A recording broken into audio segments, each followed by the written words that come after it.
Oi, pessoal, que bom estar com vocês. A gente tem hoje mais um episódio do Sexos Virtual, mudando um pouco o formato hoje. E eu sou o professor Helder, coordenador do Sexos, e hoje eu convidei Jamile, que é doutoranda do Sexos e vai se apresentar para falar um pouco sobre sexualidade das pessoas com transtornos mentais severos. Então, Jamile, você podia se apresentar um pouquinho para o pessoal? Sim, professor Helder. Bom, meu nome é Jamile Figueiredo, eu sou doutoranda, né, do programa de pós-graduação em psicologia da Universidade Federal de Sergipe, membro do grupo Sexos, que é o nosso grupo de pesquisa, né, em sexualidade, saúde e desenvolvimento humano. E para mim é uma honra poder falar do tema que venho pesquisando, né, sob a orientação do professor Helder, e que é um tema que me move, né, muito, assim, que eu já tenho uma trajetória aí na saúde mental e espero que hoje a gente possa falar e trazer um pouco dessas experiências também e das pesquisas, né, sobre o tema. Jamile, você está pesquisando esse tema desde o mestrado, mas antes de falar da sua pesquisa, eu queria que você falasse um pouco, quando a gente já dá o tema sexualidade da pessoa com transtorno mental severo, já vem um monte de ideia na cabeça de quem ouve esse termo, né? A gente tem vivências, ou a gente tem alguma vivência na nossa vida, na nossa cidade, no nosso bairro, na família, de convivência com pessoas com transtorno mental severo. E aí, como é que no senso comum as pessoas encaram essa relação? Nossa, você trabalha com sexualidade da pessoa com transtorno mental? Isso. É o que os estudos apontam para a gente, e também é possível, né, observar nas nossas vivências aí cotidianas, né, quando a gente lembra das nossas histórias aí, das pessoas com transtorno mental grave que fizeram parte, né, da nossa história, a gente observa, né, que a sexualidade dessas pessoas ela é vista por dois polos, inclusive extremos, ou como uma sexualidade que é embotada, que é na verdade, é como uma assexualidade, né? Como se ela fosse inexistente para esse público, porque tem o viés da infantilização, né? E a gente sabe como a sociedade lida com a sexualidade quando é vinculada à infância, né?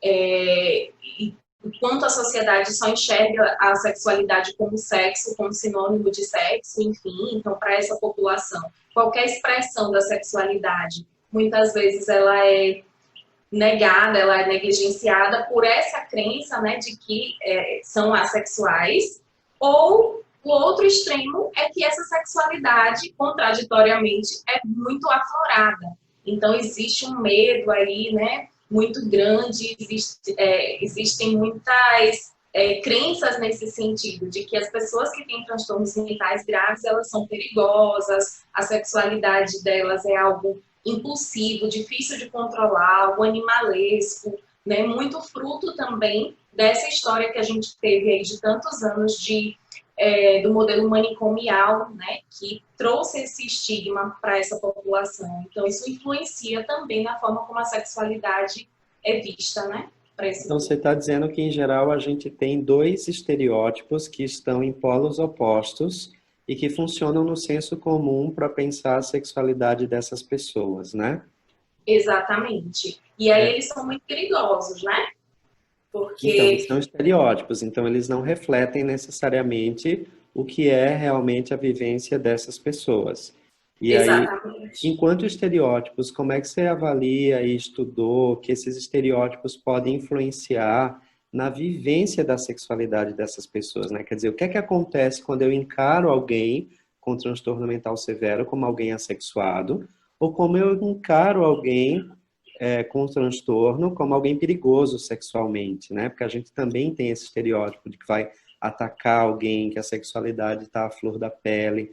Qual a consequência desses dois estereótipos que a gente criou? Perfeito. Esses dois estereótipos, eles são muito perigosos, né? Porque os dois comprometem essa vivência mais saudável da sexualidade. Quando a gente pensa no polo dessa visão da sexualidade como algo inexistente, né? Como algo que não é como, na realidade, essa população como uma população que não é passível dessa vivência, que não deseja, né, constituir relacionamentos, enfim, exercer a sua sexualidade, Quando a gente fala no âmbito da saúde, por exemplo, dessa questão, quando se tem essa crença, a gente nega o cuidado integral em saúde, porque a gente oferta práticas de cuidado que não contemplam essa importante dimensão, né, da vida humana. Então, ações que visem a prevenção das ISTs, a gravidez planejada, desejada, né, planejamento familiar, enfim, todas essas práticas que são importantes, que são necessárias para qualquer pessoa em idade, principalmente em idade reprodutiva, né? E também para as pessoas em outras fases do desenvolvimento que precisam de ações educativas para que elas evitem ou para que a gente minimize a ocorrência de comportamentos sexuais de risco. Então, quando a gente pensa que essa população ela não tem essa sexualidade, essa dimensão, a gente nega esses tipos de cuidado que eu exemplifiquei aqui, certo? E o outro polo, esse outro estereótipo do animalesco, da sexualidade muito aflorada, ele é muito perigoso porque a gente tem um histórico de práticas aí na saúde mental de silenciamento dessa dimensão.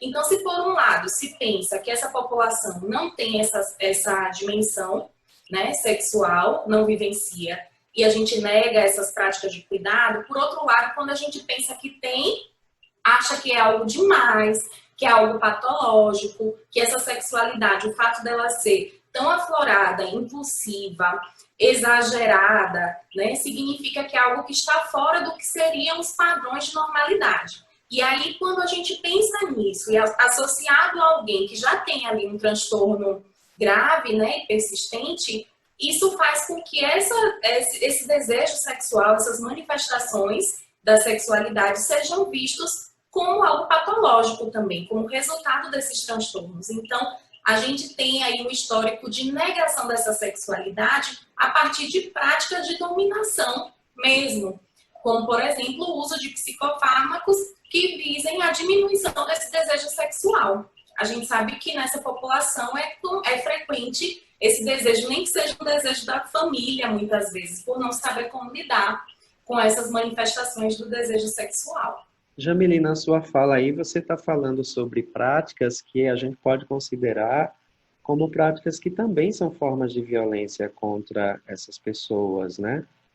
Mas, já que o tema principal da nossa fala é a violência sexual contra pessoas com transtorno mental severo, como então, dentro dessa forma que essas pessoas foram por muito tempo tratadas e ainda são em alguns contextos, né?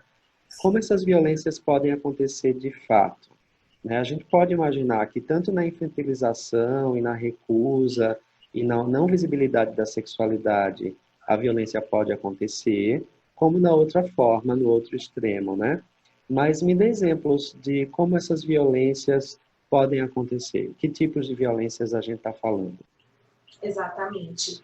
Uma das consequências, né, dessas crenças que são estruturadas aí nesses estereótipos que foram construídos em torno da sexualidade das pessoas com transtornos mentais, a gente pode colocar aqui a maior vulnerabilidade, a ocorrência de estupros, né, de abuso sexual, a gente pode colocar aqui. E, na realidade, isso a gente, enquanto trabalhador de saúde mental, observa bastante no cotidiano, mas pesquisas do mundo inteiro têm indicado isso, que as pessoas com transtorno mental severo estão mais vulneráveis à ocorrência de abusos sexuais, estupros, né, de situações de violência que envolvam o ato sexual, que a gente sabe que violência sexual é algo mais amplo, né, mas a violência que envolve atos sexuais por coerção, atos não desejados, enfim, estão muito presentes e muito mais prevalentes nessa população, se comparado à população geral, como consequência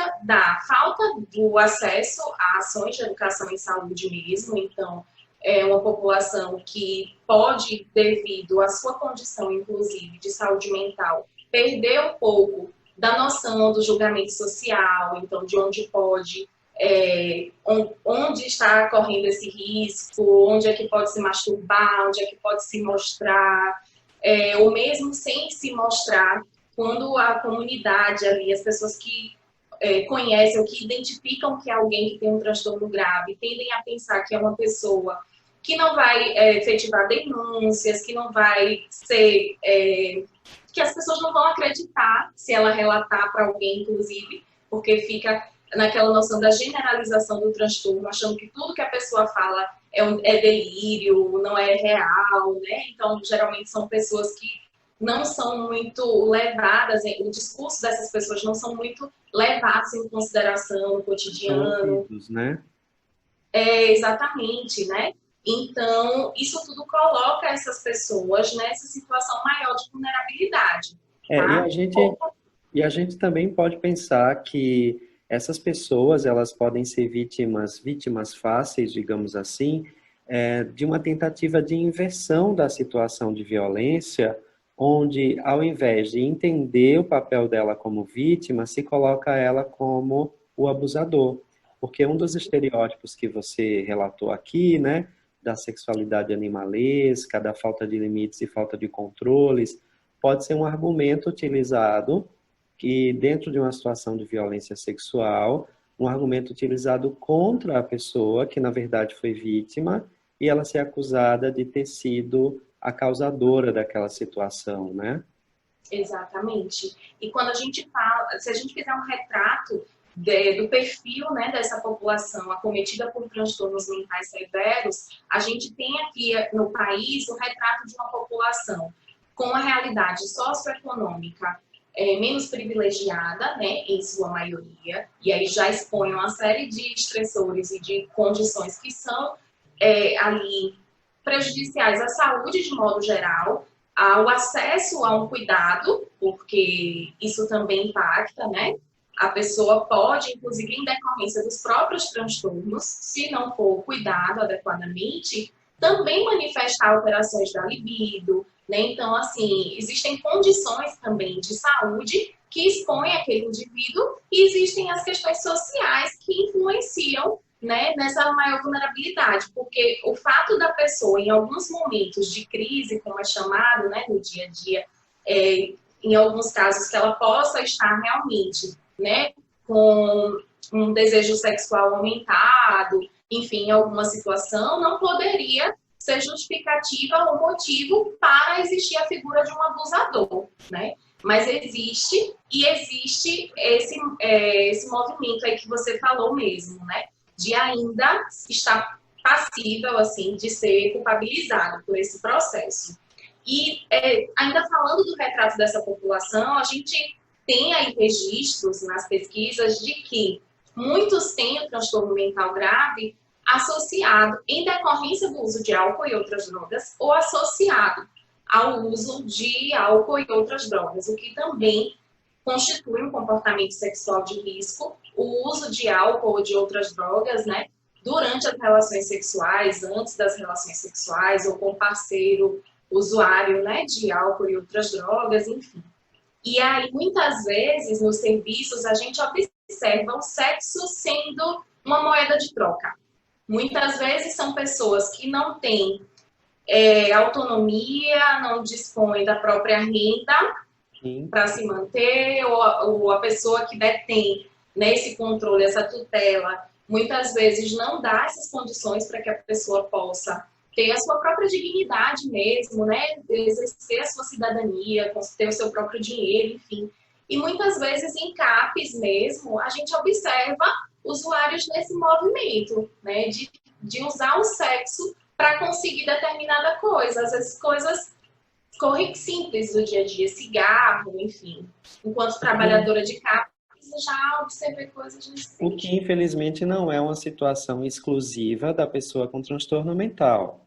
Na verdade, essa é uma das dinâmicas da violência sexual em outros contextos também, onde há uma grave desigualdade entre a pessoa que está sendo abusada e a pessoa que abusa, né? Então, a gente percebe isso também em outros contextos.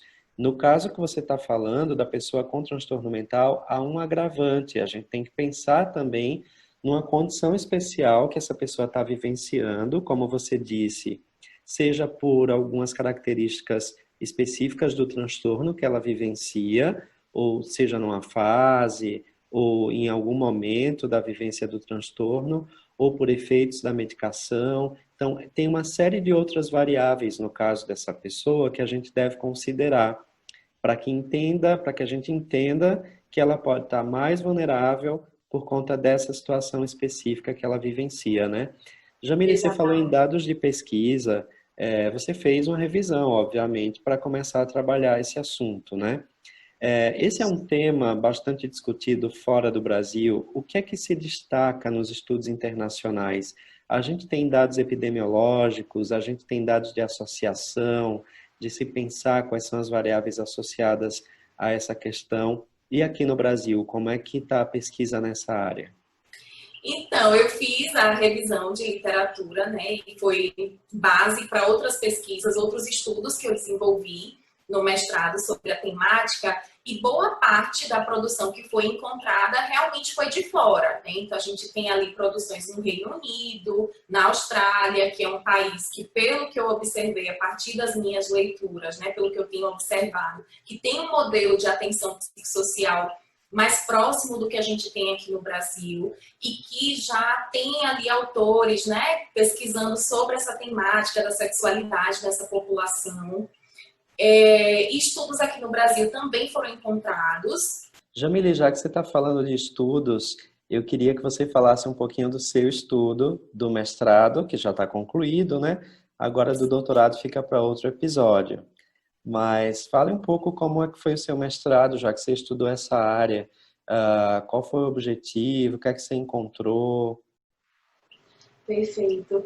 Bom, hoje a ideia, né, de a gente conversar sobre violência sexual é porque foi uma das coisas, um dos conceitos que surgiram ali, né, um dos dados que foram encontrados ali nos meus estudos, né, tanto de revisão quanto no estudo qualitativo com os usuários. Mas o meu trabalho foi sobre a vivência da sexualidade das pessoas com transtornos mentais severos de modo geral. Então, a gente, né, tinha um objetivo com essa pesquisa de conhecer como é que os usuários vivenciavam essa sexualidade, o que eles pensavam sobre sexualidade e também como os profissionais de saúde mental pensavam a sexualidade desses usuários, né? Quais as crenças desses profissionais sobre a sexualidade das pessoas com transtornos mentais severos. Então, a dissertação ela foi dividida em 4 estudos. Um primeiro estudo de revisão sistemática da literatura, né, que eu já comentei ao falar dos dados, né, dos achados na literatura. Então, nesse estudo eu pude analisar ali, né, o conteúdo de pesquisas que foram feitas na Índia, na Austrália, no Reino Unido, aqui no Brasil, sobre essa temática, e foi a base para a construção de um instrumento, de uma escala psicométrica sobre crenças, sobre uma escala de crenças sobre a sexualidade das pessoas com transtornos mentais severos, a SSTMS. Esse estudo, né, de construção foi o segundo estudo desenvolvido durante o meu mestrado, ele foi feito tanto tendo essa revisão de literatura como base, quanto um grupo focal, uma população com um perfil bem variado, né, diverso. E aí eu fui buscar entender como o que as pessoas pensavam sobre esse tema para daí construir os itens e seguir com os outros passos ali, né, da construção de um instrumento. O outro estudo foi um estudo com profissionais, onde essa escala foi aplicada e outros instrumentos, né, para compreender aí o que os profissionais pensam.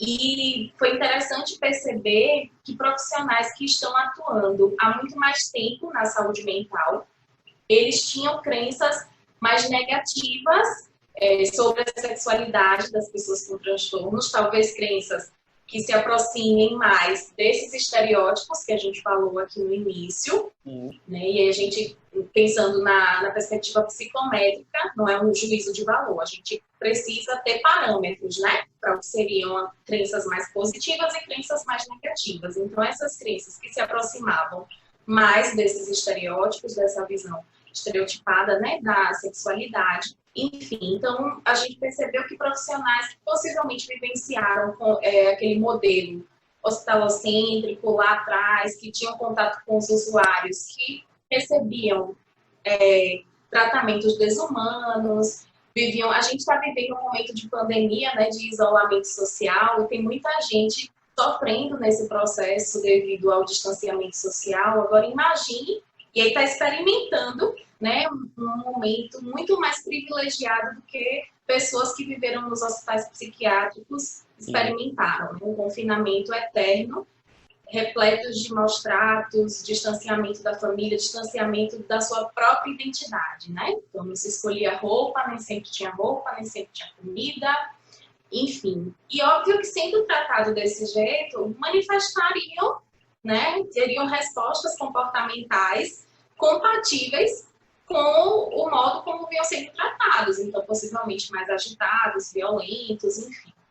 Algo que foi se percebendo que quando mudou a forma de tratamento, mudou-se também as relações e, enfim, essas pessoas puderam se mostrar, né, de uma forma muito mais afetiva, afetuosa, como realmente eram, né, se constituíram enquanto seres humanos. Então, profissionais que viram, que vivenciaram esse contexto, possivelmente trazem ainda essa crença quando a questão é a sexualidade. E pelo que você investigou, essas crenças baseadas em estereótipos, elas são crenças que podem, inclusive, aumentar o grau de vulnerabilidade que a pessoa tem e a exposição dela, ou a forma como ela é acolhida ou que ela é cuidada, né, pelo próprio sistema e pelos profissionais que são responsáveis por esse cuidado. E pensando na violência sexual, eu acho que isso é uma porta, é uma janela muito importante e sensível, né? Para que a gente entenda que os relatos desses pacientes, desses usuários do sistema, ele seja ouvido a partir de uma nova perspectiva. Então, a gente pode correr o risco, né, mantendo esses estereótipos, de continuar invisibilizando as situações de violência vivenciadas por esses usuários, né, Jamile? Eu sei que não Exatamente. foi o objetivo principal do seu estudo, mas dá para ligar uma coisa a outra e pensar que a falta de atualização e de formação do pessoal que vai atender e dar assistência às pessoas com transtorno é algo grave, pode ser danoso, e pode estar relacionado a uma não escuta dessas formas de violência, né? Exatamente. Isso me lembrou alguns estudos desses que eu mencionei, que eu localizei, né, ao fazer a revisão bibliográfica, que são estudos feitos em instituições de saúde mental, mas instituições forenses, né, lá na Austrália, que é mais próximo do que a gente tem aqui no Brasil como hospital de custódia e tratamento. E aí, nesses estudos, algo que ficou claro, e também na minha dissertação isso aparece, né, que a maneira como a gente pensa a sexualidade, as crenças que a gente tem sobre a sexualidade das pessoas com transtornos graves impactam no tipo de prática, no tipo de cuidado que a gente consegue ofertar. E aí, isso é importante pensar, né, enfatizar isso também, porque a gente, enquanto política pública, enfim, ao pensar a saúde mental, né, enquanto uma política de saúde, é necessário enfatizar, reforçar, enfim, fortalecer a educação permanente dentro desse contexto. Né? Porque se a pessoa ela traz para o cotidiano de trabalho as crenças que ela tem sobre a sexualidade dessas pessoas, que estão fundamentadas aí no que ela vê, ou no que ela pensa, no senso comum, no dia a dia, no cotidiano dela, vai emergir ali juízos de valor, né? Os seus valores, as suas crenças, enfim, ela não vai conseguir levar para aquela pessoa um cuidado que aquela pessoa de fato necessite, não vai conseguir atender aquela demanda, né, da sexualidade a partir da necessidade do outro, e sim do que ela acredita que está acontecendo. Jamile, no seu trabalho teve uma etapa a mais onde você ouviu os usuários do serviço, né? E é interessante ter um tempinho para falar bem mais rápido sobre isso, mas o que é que você ouviu dos usuários? Porque você abordou o assunto sexualidade com os usuários, então você teve uma série de relatos, né? Fala de uma Isso. maneira geral, o que é que dá para, o que é que deu para concluir, mas se também surgiram alguns elementos relacionados a esses estereótipos que a gente falou e a violência, se surgiu alguma coisa aí, mas pelo menos sobre os estereótipos vivenciados, né? Se as pessoas relataram isso. Então, esse estudo que você falou foi o quarto estudo da minha dissertação de mestrado, né? Ele foi um estudo qualitativo, participaram dele 62 usuários de CAPS aqui da cidade de Aracaju, de CAPS 3, né? Todos os CAPS 3 voltados ao cuidado em saúde mental, então não participaram usuários de CAPS AD, por exemplo. Nessa pesquisa, o conteúdo que foi analisado foram histórias construídas coletivamente pelos usuários participantes. Então, foram 2 encontros com a duração de 1 hora e 30 minutos cada encontro, em cada um desses CAPs que eu mencionei. E aí, observar, ao analisar esses discursos, foi possível perceber, primeiro, que eles têm a percepção de que as pessoas enxergam a sexualidade deles dessa maneira. E aí, nos discursos, eles trazem exemplos deles, do cotidiano, que desconstroem isso, ou exemplificam algumas situações em que um comportamento sexual alterado, seja por disfunção sexual, ou um aumento mesmo, né, da libido, enfim, como resultado do uso de psicofármaco, há uma timidez ali, uma dificuldade de falar sobre isso nas consultas psiquiátricas, psicológicas, enfim, com outros profissionais da equipe. Eles referiram situações de violência sexual, sobretudo as mulheres que participaram, tanto desde a sua infância, né, histórias ali até anteriores a esse diagnóstico do transtorno, né, devido dadas as condições de vulnerabilidade, mas a sua maioria associando mesmo, assim, a condição de dizer, eu estava no hospital internada, né, inclusive dentro das próprias instituições que deveriam ofertar o cuidado, então houve relatos nesse sentido, eu estava tão adormecida, lentificada por causa do medicamento, que não conseguia nem me proteger disso, dessa situação. E por outro lado, diziam, mas as pessoas que estão ali estão há tanto tempo sem fazer sexo, que por isso que quer atacar a gente ali, não é porque eles falaram isso, né? Não é porque tem essa sexualidade a mais, aflorada, assim, não. Mas é porque não tem namorada, não consegue, as pessoas têm preconceito. Então, falaram muito sobre questões de gênero, de relacionamento, né? Deixaram também muito claro que vivenciam e que experimentam essa sexualidade de uma forma muito próxima às pessoas que não têm transtorno mental. Desejam, na realidade, vivenciar, né, de uma forma muito próxima.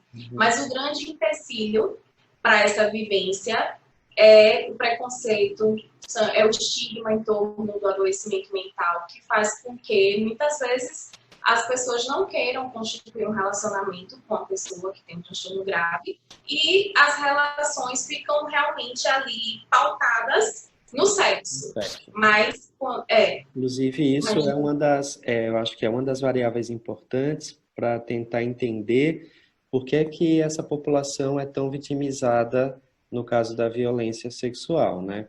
Porque essa ideia de que não dá para desenvolver um vínculo afetivo ou o preconceito em torno do transtorno mental que exclui essas pessoas da possibilidade de um relacionamento que envolve outras questões, como a cumplicidade, a amizade, o amor mesmo, o romantismo, faz com que elas sejam limitadas dessa possibilidade, né? E podem ser vistas por outras pessoas que não sofrem de transtornos como um alvo de um objeto sexual, digamos assim, né? E acaba se tornando um alvo da violência. É interessante esse relato que eles dão, porque você está dizendo que é algo percebido pela pessoa que passou por essa situação. Quer dizer, ela sabe que foi usada sexualmente, que foi enganada por alguém, que não queria namorar sério e que aquilo foi uma forma de violência, né? Porque às vezes as pessoas pensam, a violência é o estupro, é um abuso com violência física e força física. E da mesma forma que outras violências sexuais acontecem, né, contra crianças, principalmente contra mulheres e tal, a violência contra as pessoas com transtorno mental pode ser também a partir de enganar com as palavras, prometer alguma coisa em troca, e aí conseguir a relação sexual e depois desprezar essa pessoa. E isso é uma forma Exatamente. de... Exatamente, Helder. Você tocou num ponto importantíssimo. Essa percepção de que esse abandono acontece, de que o preconceito está presente e o fato de ser vítima de atitudes discriminatórias, assim, várias ao longo da vida, inclusive é algo que potencializa, né, que agrava condições psicopatológicas. Então, ficou claro também, né, nas minhas pesquisas, e não só nas pesquisas que desenvolvi, como em outras pesquisas de outros estudiosos que eu também consultei, do quanto questões de gênero, por exemplo, a mulher que tem medo de perder o marido porque já foi difícil conseguir esse. Imagina se vai conseguir outro que aceite alguém que tenha ali seus períodos, né, de maior sofrimento psíquico, alguém que frequenta o CAPS e que o vizinho vai ver, ó, fulano namora com, né, a pessoa que frequenta o CAPS, enfim, todo esse preconceito que a gente sabe que existe, né?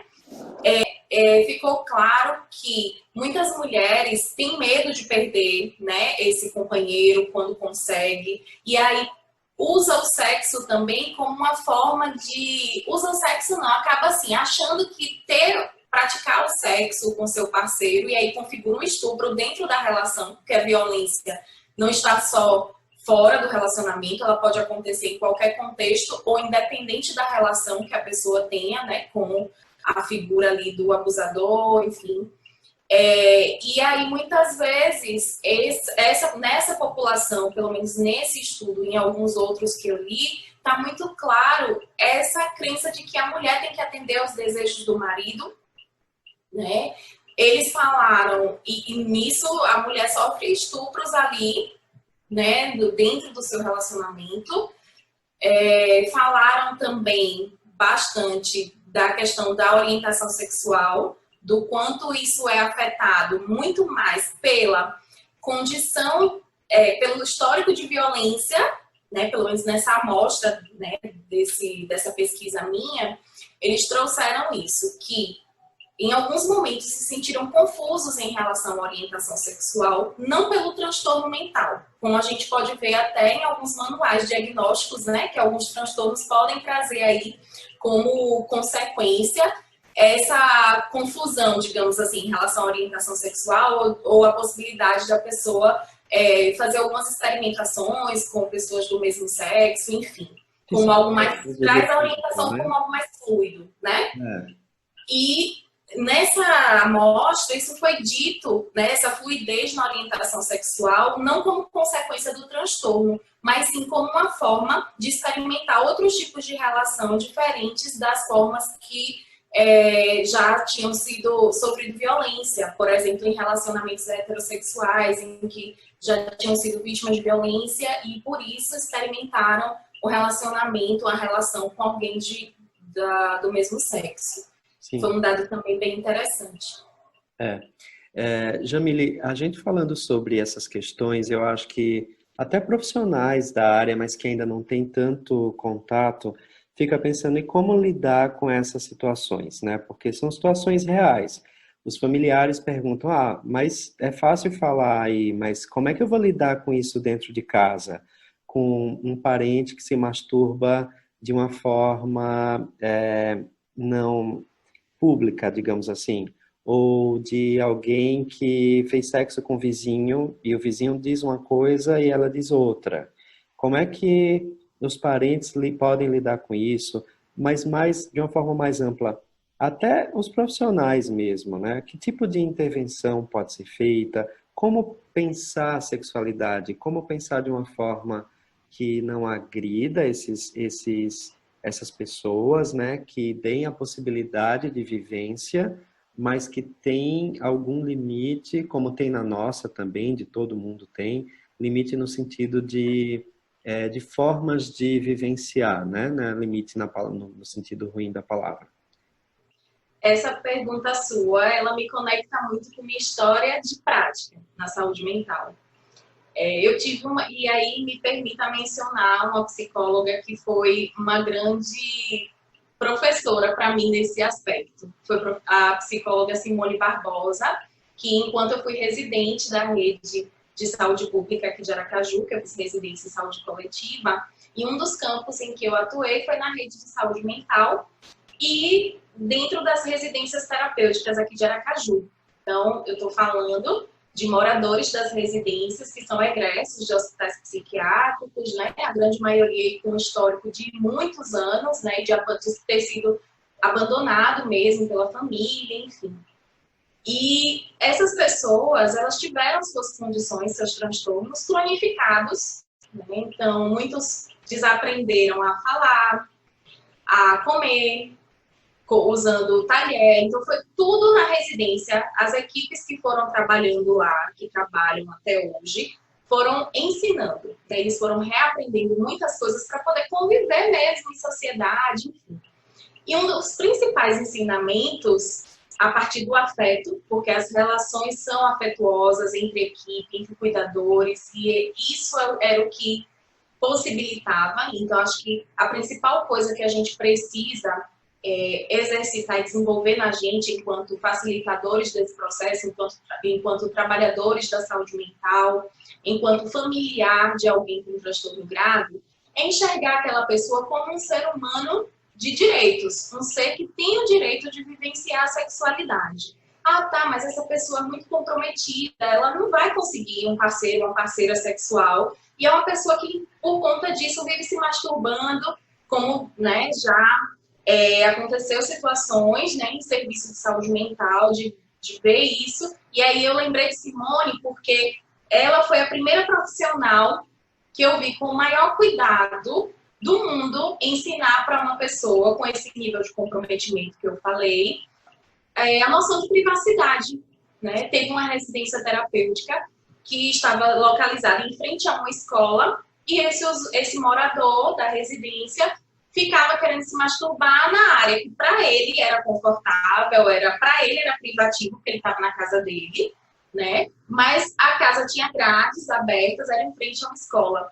E aí essa psicóloga prontamente, com toda a paciência e cuidado e afeto que sempre teve pelos moradores, retirava, né? Pedia, conversava, levava e mostrava o lugar onde poderia.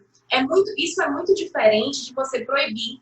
Aí eu já vi outras práticas em outros locais. Já vi colegas desesperados, assim, não pode. Eu já ouvi um relato de uma profissional que cuidava da limpeza do local, né? E a pessoa chegou, assim, do serviço de saúde mental, disse pro usuário, disse, olha, se você não colocar isso para dentro, falando do pênis dele, eu vou cortar.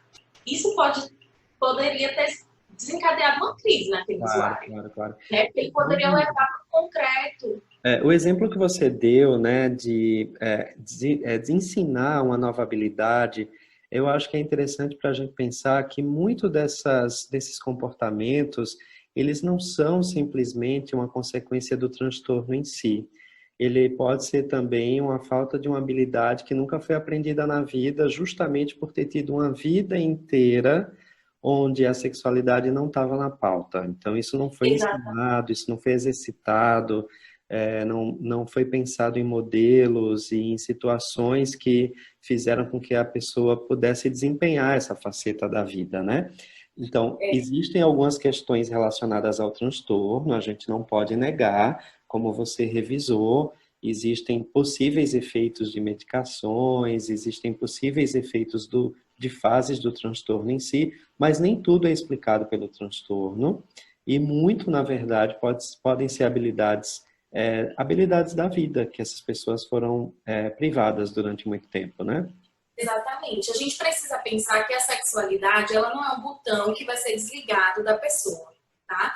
E que usar de um medicamento ou de qualquer outra estratégia como forma de silenciar essa sexualidade é um tipo de violência. O medicamento ele vai ser necessário e aí, por isso que é importante a avaliação com bons profissionais, como nós temos muitos, né?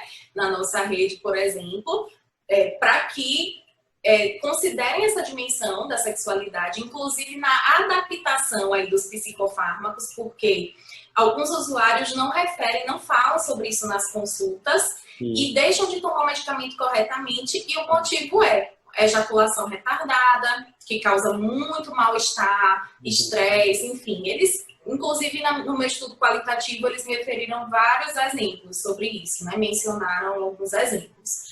E não pode ser desligado, então, tanto para a família quanto para os profissionais, o que é importante deixar bem claro e marcado aqui é que não vai ser desligado, então tem que dar um lugar para isso, para essa expressão. Esse lugar, quando eu falo dar um lugar, pode ser dar um lugar físico mesmo, no espaço físico, para que se essa pessoa desejar se masturbar, ela tenha esse espaço, ela tenha essa possibilidade, que isso não seja visto como algo anormal, porque não é o fato de ter um transtorno que vai fazer com que essa pessoa não tenha o desejo como qualquer outra pessoa, né? Promover oportunidades para que essa pessoa tenha socialização, para que ela seja protagonista nesses momentos, para que as pessoas possam conhecer o potencial dessa pessoa, não restrinja e não só enxergue o transtorno, sabe? Que enxergue todas as outras coisas que essa pessoa pode ser, pode fazer. E nunca tem receita pronta, né? Tudo é experimentação no cotidiano, a partir do afeto, do respeito e desse cuidado, do que precisa ser ensinado. Então, Jamília, eu sei que a pergunta que eu te fiz é meio difícil dizer em que tipo de intervenção, como a gente pode agir, como a família pode agir, né? Mas acho que ficou clara a sua resposta, e tem um ponto que a gente falou desde o início que já é um caminho, que é quebrar os estereótipos em torno da sexualidade das pessoas com transtorno mental. Porque eu acho que essa é uma chave importante tanto para famílias como para profissionais. Então, trabalhar se desvinculando daqueles dois estereótipos polarizados já é um bom começo e uma abertura para tentar entender que a sexualidade ela precisa ser vivenciada de alguma forma. Ela existe e então ela precisa de um lugar. Eu acho que é muito importante isso que você falou. Jamile, a gente vai encerrando por aqui. Eu queria agradecer a você e dizer para todo mundo que o trabalho de Jamile está sendo publicado e já tem formas de ler o trabalho de maneira integral e também os artigos que vão sair em breve, né? E aí aqui no blog do Sexos a gente vai postando os artigos do trabalho de Jamile e do que ela ainda vai fazer no doutorado. Sim. Agradeço, Helder, pelo convite para ter esse momento aqui de entrevista com o meu orientador. É uma honra para mim. Né? Sempre que eu participo de alguma ação, publico alguma coisa, enfim, que tem o meu nome vinculado ao seu, eu me sinto muito feliz e muito honrada, né, por essa oportunidade e por estar aprendendo tanto com você nesse processo. Tá? Então, quero agradecer, quero cumprimentar todos os leitores e agora os espectadores aí dos vídeos dos Sexos, né? E que a gente possa continuar fortalecendo essa ideia da democratização do conhecimento científico, né? Torná-lo acessível, estamos abertos ao diálogo, então se alguém tiver alguma dúvida, quiser indicação de texto, enfim, podem deixar um comentário aí em uma das plataformas das redes sociais dos Sexos, que eu responderei com o maior prazer. Isso mesmo, essa é a ideia. Obrigado, viu, Jamília? Eu também fico muito feliz em ter você no grupo, ter você nos Sexos. Então, a gente fica por aqui. Tchau, pessoal. Tomara que vocês tenham aproveitado e em breve a gente lança um outro vídeo para vocês. Tchau, gente.